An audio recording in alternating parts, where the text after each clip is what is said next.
আসসালামু আলাইকুম ওয়া রাহমাতুল্লাহ। ত্রিকোণমিতি এমসিকিউ 2 যেহেতু এটা আমরা এমসিকিউ দ্রুত শর্টকাটের মধ্যে করতে হবে। তাহলে কি করতে হবে? এখন এই সেকে বের করতে হবে। এখন সেকে কার বিপরীত?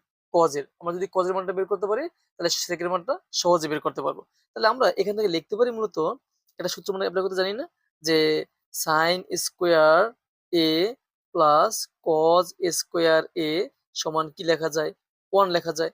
তাহলে এখান থেকে যদি আমরা cos এর মানটা বের করি cos স্কয়ার a ইকুয়াল তাহলে 1 এটা হচ্ছে প্লাস হবে কি মাইনাস sin স্কয়ার a লেখা যায় সহজে।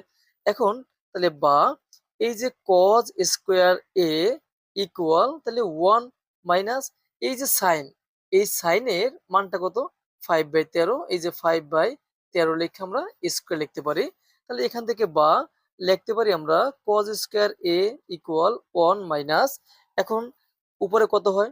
উপরে ৫ ৫ হয় ২৫ আর নিচে কত হয়? ১৩ কে স্কয়ার দিলে হয় ১৬৯। তাহলে এখন এখান থেকে বা লেখা যায় cos স্কয়ার a ইকুয়াল এখানে লসাগু কত হবে?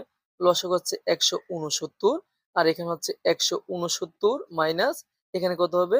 25 অর্থাৎ ১৬৯ দিয়ে ভাগ করলে 1 হয় 1 ইনটু 5 25 তাহলে 25 হয়।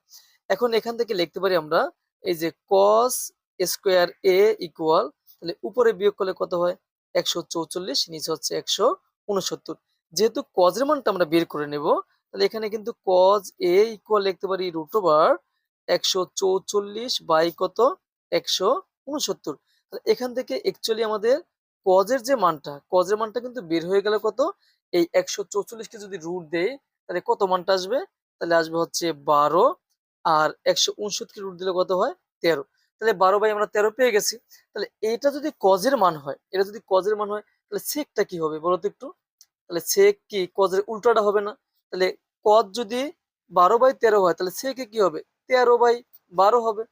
এখন আমরা এইটার মানটা যদি বের করতে যাই, এই যে দেখো তো 1 plus sec a 1 plus sec a তাহলে দেখো তো 1 প্লাস sec a কত? ১৩/১২ তাহলে এখন লসাগুটা কত হবে? ১২ তাহলে এখানে কত হবে? ১২ একে ১২ প্লাস এখানে কত হবে? ১৩ অর্থাৎ উপরে কত হয়? ১৩ আর ১২ করলে হয় ২৫ আর নিচে কত হবে? নিচে হচ্ছে ১২ তাহলে এখানে এই যে ২৫/১২ এটা হচ্ছে উত্তর।